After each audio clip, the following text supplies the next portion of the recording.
why most people are drowning in digital stress and how Stoics stay afloat. The glow. It calls to us from the palm of our hand, from the desk, from the wall. A siren song of endless connection, of infinite knowledge, of fleeting validation. We are bathed in its ethereal light from the moment our eyes flicker open to the dim pre-dawn, to the late hours when the rest of the world has surrendered to slumber. A constant, unrelenting torrent of information, opinion, curated perfection, and manufactured outrage pours into our consciousness. Notifications chime, vibrate, demand, tiny digital whips cracking over our attention, fragmenting our focus into 1,000 scattered shards. We scroll and scroll and scroll through feeds that are meticulously designed to ensnare us, to keep us tapping, swiping, hungry for the next dopamine hit, the next piece of news, the next glimpse into lives that are often not as they seem. And in this relentless deluge, we feel it. A creeping unease, a subtle or perhaps not so subtle hum of anxiety that vibrates just beneath the surface of our days. We are more connected than any generation in human history, yet many feel profoundly isolated. We have access to more information than emperors of old could have dreamed, yet wisdom feels increasingly elusive. The pressure to perform, to project an image, to keep up, to not miss out becomes a crushing weight. This is the subtle tyranny of the modern age, a gilded cage of digital convenience that too often becomes a source of profound and pervasive stress. We are, many of us, drowning in a sea of manufactured urgency, of relentless comparison, of an endless, shallow digital chatter that deafens us to the deeper, quieter rhythms of life and of our own souls. Our minds, designed for the savannah, for focused engagement with the tangible world, are now caught in a relentless digital storm, tossed about by waves of manufactured need and algorithmically driven desire. Is this the pinnacle of human progress? To be perpetually agitated, perpetually distracted, perpetually one click away from outrage or envy. But imagine for a moment an anchor in this storm. An ancient art, a timeless wisdom forged not in the sterile glow of silicon, but in the crucible of human experience. In bustling Roman forums, in quiet Athenian porticos, in the lives of emperors, slaves, playwrights, and soldiers who faced plagues, wars, exile, and the caprice of tyrants, all without the dubious comfort of a distraction device. Imagine a mindset so robust, so resilient, that it could not only withstand the chaos of their world, but find within it a path to tranquility, to purpose, to an unshakable inner peace. This is the promise of Stoicism, not a philosophy of grim endurance, of suppressed emotion as it is so often misunderstood, but a practical, life-affirming art of living, a way to build an inner citadel, a fortress within your own mind, impervious to the arrows of external fortune and, yes, even to the incessant blare of the digital age. How do they stay afloat, these modern inheritors of Zeno, Seneca, Epictetus, and Aurelius, while so many others are pulled under by the currents of digital despair? It begins with a truth so simple yet so profoundly transformative that it can cleave your life into a before and an after. It begins with a clear, unwavering understanding of what is truly ours and what is not. Epictetus, a man who knew the bitterness of slavery before he became a revered teacher, laid it bare: some things are within our power and some are not. Within our power are our own thoughts, our judgments, our choices, our responses, our will.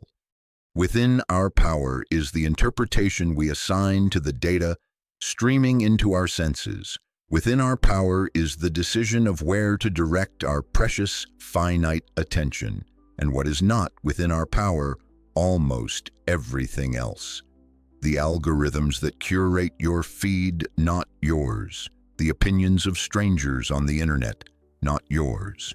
The global events that unfold with terrifying speed on your screen, not yours. The past that cannot be changed, the future that remains unseen, not yours.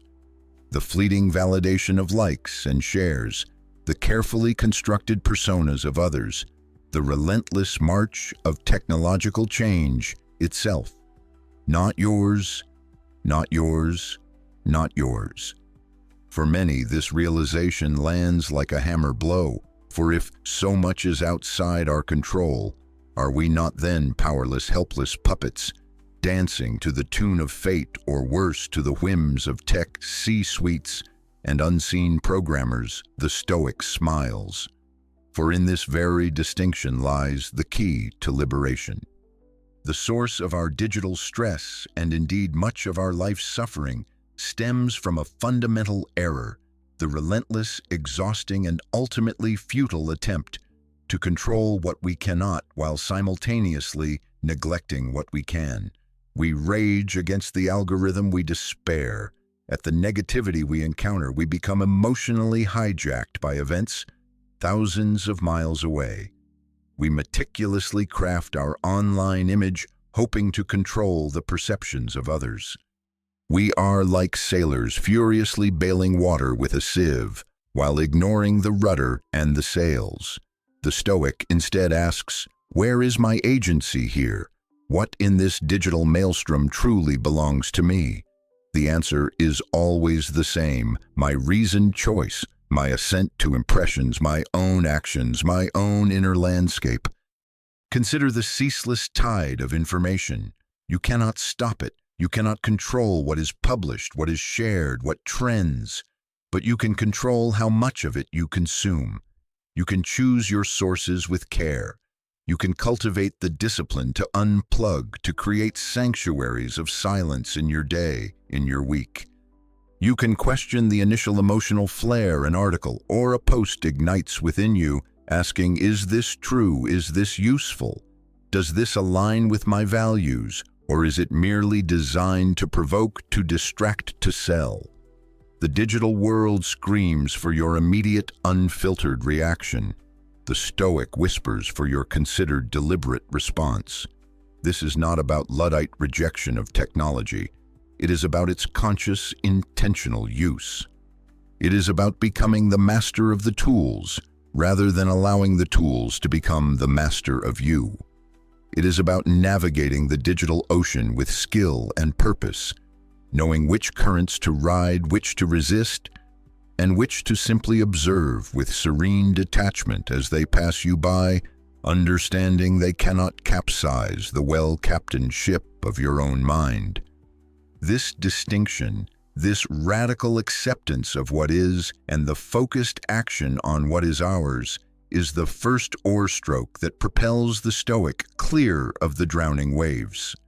This discernment, this clear line drawn in the sand of our experience between the external and the internal, is not a passive resignation. It is the foundation of an active, engaged, and profoundly empowered life. For once we cease to wrestle with the uncontrollable, a vast reservoir of energy is liberated.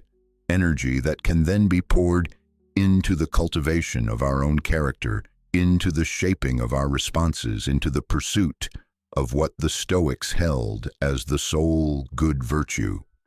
Not virtue in the narrow moralistic sense, often understood today, but arete, excellence of character, the resolute practice of wisdom, justice, courage, and temperance. These are the inner qualities that build the invincible fortress, the true source of a flourishing life, or eudaimonia. Think of wisdom, Sophia, in the digital context. It is not merely the accumulation of information, for we are drowning in that. It is the ability to discern truth from falsehood, signal from noise. It is the understanding of human nature, our own and others, that allows us to see past the superficial gloss of online personas to the shared humanity beneath. Wisdom is the quiet voice that counsels patience, when the world screams for haste, that urges reflection when the mob clamors for reaction. It is the understanding that the latest outrage, the newest trend, the most urgent notification will likely be forgotten by tomorrow, by next week. Marcus Aurelius, an emperor who sat at the nexus of all the information and crises of the Roman world, constantly reminded himself to strip away the drama, the added layers of opinion and fear, and see things for what they truly are. The cucumber is bitter. Throw it away. There are brambles in the path. Step over them. That is all you need to know. How much of our digital stress comes from refusing to simply throw away the bitter cucumbers of pointless arguments, toxic communities, or information that serves only to agitate our spirit. Wisdom is the curator of our mental space, the gatekeeper that decides what merits entry and what must be turned away. Then there is justice dikaiosune. In a digital landscape often rife with anonymity-fueled cruelty, with performative callouts and tribalistic echo chambers, Stoic justice calls us to a higher standard. It is about treating others with fairness and respect, even those with whom we vehemently disagree. It is about understanding our interconnectedness, our shared membership in the human polis, the global cosmopolis. Seneca wrote eloquently on our duty to our fellow human beings, that we are limbs of one great body. Online, this translates to resisting the urge to dehumanize those behind the avatars, to engage constructively, or if that's not possible, to disengage with dignity rather than descend into vitriol. It's about using our digital platforms, if we choose to use them, not to tear down, but to contribute value, to foster understanding, to uphold our part of the social contract, even in spaces where that contract seems frayed or non-existent. It is about asking not just, what can I get, but what can I give? What is my duty here? Consider courage, Andrea, not merely the absence of fear, but the strength to act rightly in the face of it. In the digital realm, this might not mean facing down a lion, but it could mean speaking a difficult truth when silence is easier. It could mean setting firm boundaries around our digital consumption, even when the fear of missing out, the insidious FOMO whispers that we should stay tethered. It could mean choosing authenticity over the curated facade, daring to be vulnerable in a world that often rewards polished illusion. It means enduring the discomfort of disconnecting, of being still, when every instinct programmed by our devices urges us to seek the next hit of stimulation. Courage is the willingness to log off from the distracting noise and log in to the challenging, sometimes uncomfortable, but ultimately rewarding work of our own lives, our own thoughts, our own genuine connections. It is the fortitude to resist the herd mentality, to think for ourselves even when the digital crowd roars its disapproval. And finally, temperance sophrosune, moderation, self-control, the ability to find the golden mean. In an age of digital excess, of infinite feeds and bottomless content, Wells' temperance is perhaps the most vital and the most embattled virtue. It is the conscious decision to say, enough. Enough scrolling, enough arguing, enough comparing, enough consuming. Temperance is the discipline to use these powerful tools with intention and restraint rather than being used by them. It is the wisdom to recognize that more is not always better, that the quality of our attention far outweighs the quantity of our consumption.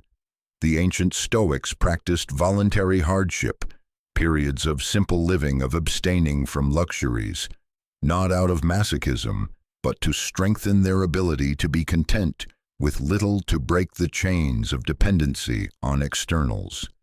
In our world, a digital fast, a deliberate unplugging, a conscious curating of our information diet, these are modern acts of Stoic temperance. They remind us that our peace, our fulfillment, does not reside in the next notification, but in the well-ordered state of our own soul.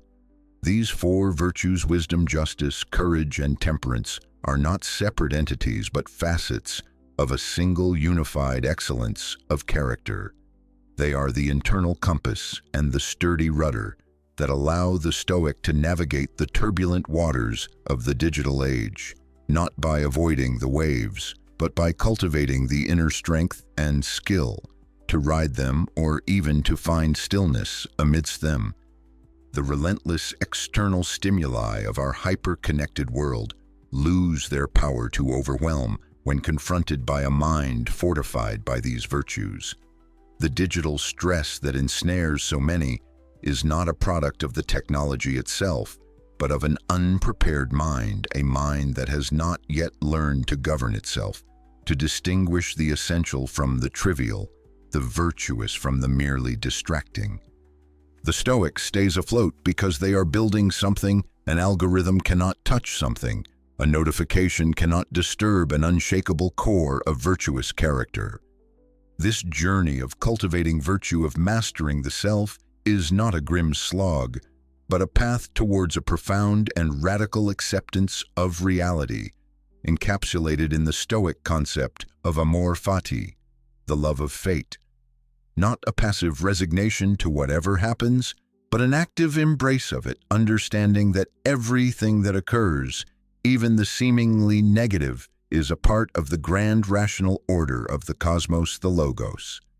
This is a difficult concept for the modern mind, often conditioned to believe we can and should control every aspect of our lives, to bend reality to our will.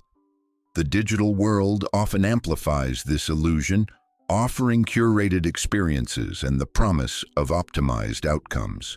But life, in its raw, unfiltered form, remains stubbornly unpredictable. How does one love fate in an age of constant digital reminders of what one lacks or what could go wrong?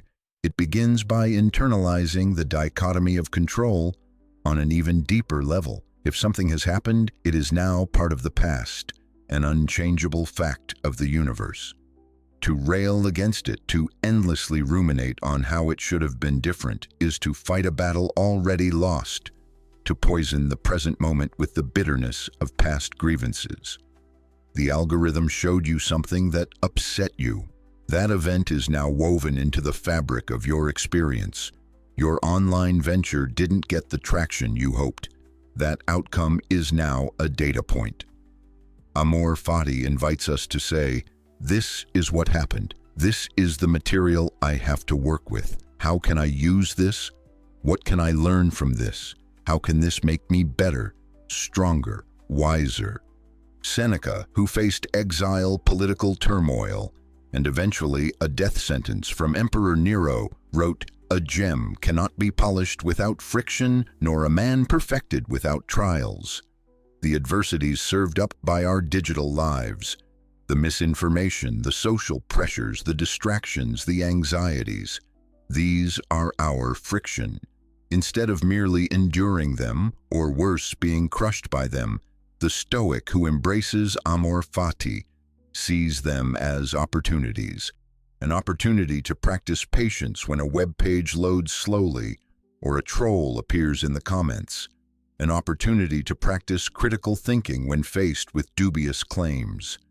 An opportunity to practice detachment when a desired online outcome doesn't materialize. Each moment, regardless of its content, becomes a training ground.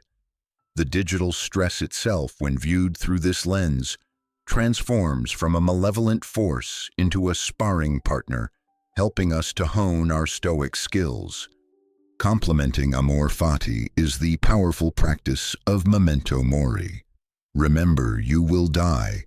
Far from being morbid, this contemplation of our mortality is a potent antidote to the trivialities that so often consume our digital lives. The endless scrolling, the petty online squabbles, the obsessive crafting of a digital persona. How much of this will matter on our deathbed? The awareness of our finite time on this earth acts as a clarifying filter, cutting through the noise and focusing our attention on what is truly important. as Steve Jobs, a man who arguably shaped much of our digital landscape, famously said in his Stanford commencement address, reflecting on his own mortality, "Remembering that I'll be dead soon is the most important tool I've ever encountered to help me make the big choices in life. Because almost everything, all external expectations, all pride, all fear of embarrassment or failure, these things just fall away in the face of death, leaving only what is truly important." The Stoics understood this intimately. Marcus Aurelius, in his Meditations, repeatedly reminded himself of the impermanence of all things, including his own life and reign. This did not lead him to despair, but to a greater sense of urgency and purpose. If time is short, why waste it on what does not serve our virtue, our duty, our inner peace? Why squander precious moments, precious attention on the ephemeral dramas of the digital sphere, when we could be cultivating real wisdom, real connections, real contributions? Memento mori is the ultimate Marie Kondo for the mind. Does this notification spark joy? No. Does this online argument align with my highest values? No. Does obsessing over this curated feed truly enrich my brief existence? Likely not. Then let it go. Thank it for its lesson, perhaps, and then turn your focus to what endures. The inner citadel, that unassailable fortress of the mind, is built brick by brick with these practices. Each time you choose a considered response over a knee-jerk reaction online, you lay a brick. Each time you consciously curate your digital intake, you reinforce a wall. Each time you accept what you cannot change in the digital landscape and focus on your own virtuous action, you strengthen the foundations. The practice of premeditatio malorum, the premeditation of evils, further fortifies these walls. This isn't about dwelling on negativity, but about calmly and rationally considering potential future misfortunes. A security breach, a job loss announced via email, a public shaming online, the failure of a digitally reliant system. By visualizing these challenges in advance, by thinking through how we would apply Stoic principles to navigate them, we strip them of their power to shock and overwhelm us should they occur. We are, in essence, conducting fire drills for the soul. When the digital storm hits, when the algorithm throws a curveball, when the online mob gathers, the mind, prepared by premeditatio malorum, is not caught off guard. It has, in a sense, already faced this. It knows the plan: focus on what I control, act with virtue, accept what comes. This is how Stoics stay afloat, not by possessing some secret immunity to stress, but by diligently practicing these ancient techniques, adapting them to the unique challenges of our times. They transform the very nature of digital engagement, from a source of anxiety and distraction into a training ground for wisdom, resilience, and inner freedom. The digital world ceases to be a place where they drown, and instead becomes just another landscape through which they walk with purpose, with clarity, and with an unconquerable peace. They understand that the chaos is not out there in the network of servers and screens, but in the untrained mind. And they know with absolute certainty that the mind can be trained. This training of the mind, this conscious cultivation of an inner life that stands resilient against the digital tides, is ultimately about living in accordance with nature. Not just the nature of trees and rivers, but human nature and the nature of the cosmos itself, a rational, ordered whole, the logos. For the Stoics, to live in accordance with nature meant to live in accordance with reason, to understand our place as social beings, with inherent duties to one another, and to accept the natural flow of events with equanimity. Our digital environment, for all its artifice, is now a part of our experienced world, a new layer of the ecosystem we inhabit.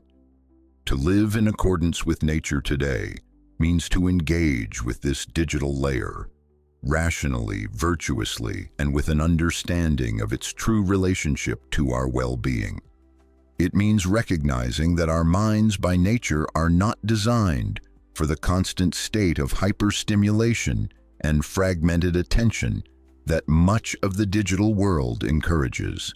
Therefore, to live naturally is to consciously carve out spaces for stillness, for deep thought, for genuine unmediated connection with ourselves and with others. It's about aligning our use of these powerful tools with our deepest human needs, not the superficial desires they are so adept at manufacturing. When we feel that digital stress, that sense of being overwhelmed and frayed, it is often a signal that we are living out of alignment with our own nature, allowing the artificial to dictate terms to the essential. The Stoic listens to this signal not as a cause for despair, but as a call to recalibrate, to return to the foundational principles of reason and virtue. The three disciplines, as outlined by Epictetus, provide a practical framework for this recalibration, a daily regimen for the Stoic mind. First, the discipline of assent, monitoring our judgments about our impressions. When a notification pops up, when an email lands, when a news headline flashes, we have an initial impression. The discipline lies in not immediately assenting to that impression as truth, not immediately reacting with the pre-programmed emotional response. Instead, we pause. We examine it. Is this accurate? Is this within my control? Does this truly require my immediate agitation or engagement? We learn to say no to unexamined thoughts, to refuse entry to the judgments that would disturb our inner peace or lead us away from virtue. How much digital stress would evaporate if we simply mastered this pause, this moment of conscious scrutiny, before we click, before we type, before we rage, before we internalize. Second, the discipline of desire, directing our will only towards what is truly good and within our control, our own virtue, our own reasoned choices. This means relinquishing our desperate clinging to external outcomes that the digital world so often dangles before us likes. Followers' validation the success of our online ventures exactly as we planned them. We desire to act with wisdom online, to communicate with justice, to show courage in our digital interactions, to maintain temperance in our consumption. Whether the external world rewards these efforts, as we might hope, is ultimately secondary. Our good lies in the effort itself, in the virtuous intention and action, not in the unpredictable and uncontrollable results. This discipline starves digital anxiety at its root, for anxiety is born from desiring what we do not control and fearing the loss of what is not truly ours to keep. Third, the discipline of action guiding our conduct in the world, especially our relationships with others based on our duties and responsibilities as social beings. For the Stoic, we are all citizens of the cosmos. Online, this translates to how we contribute, how we support, how we engage. Do our digital actions build up or tear down? Do they foster understanding or sow discord? Do they reflect our best selves, our commitment to reason and community? Or do they mirror the fleeting passions and tribalisms of the digital mob? This discipline calls us to be intentional creators and participants, not just passive consumers or reactive critics. It reminds us that even in the seemingly ephemeral space of the internet, our actions have weight. They have ethical implications. They contribute to the collective human experience. To embody these principles is not to become unfeeling or detached in a cold sense. It is to feel deeply, but to feel what truly matters. It is to care profoundly, but to direct that care towards our own actions and character. It is to build an inner world so rich, so resilient, so aligned with truth and virtue that the flickering shadows of the digital cave lose their power to define our reality. The Stoic then does not merely stay afloat in the digital sea. They learn to navigate it with the serene confidence of a seasoned captain who knows their vessel trusts their compass and understands the stars. They know that the true anchor is not found in logging off entirely, though periods of disconnection are wise, but in logging into a deeper, more ancient operating system, the timeless wisdom of the well-examined, virtuously lived life. The digital world will continue to evolve, to present new challenges, new distractions, new anxieties, but the core principles of Stoicism, the focus on inner control, the cultivation of virtue, the acceptance of fate, the awareness of mortality, the power of perception, and the discipline of reason. These are timeless. They are the tools not just for surviving the digital age, but for flourishing within it, for transforming its stressors into stepping stones for our own growth and tranquility. You hold these tools within you. The choice to pick them up, to hone them, to build your inner citadel is yours and yours alone. Let the digital noise fade for a moment. Listen to the quieter, stronger voice within. It knows the way. It has always known the way. Awaken it, and find your peace not in the fleeting glow of the screen, but in the enduring light of your own unconquerable soul.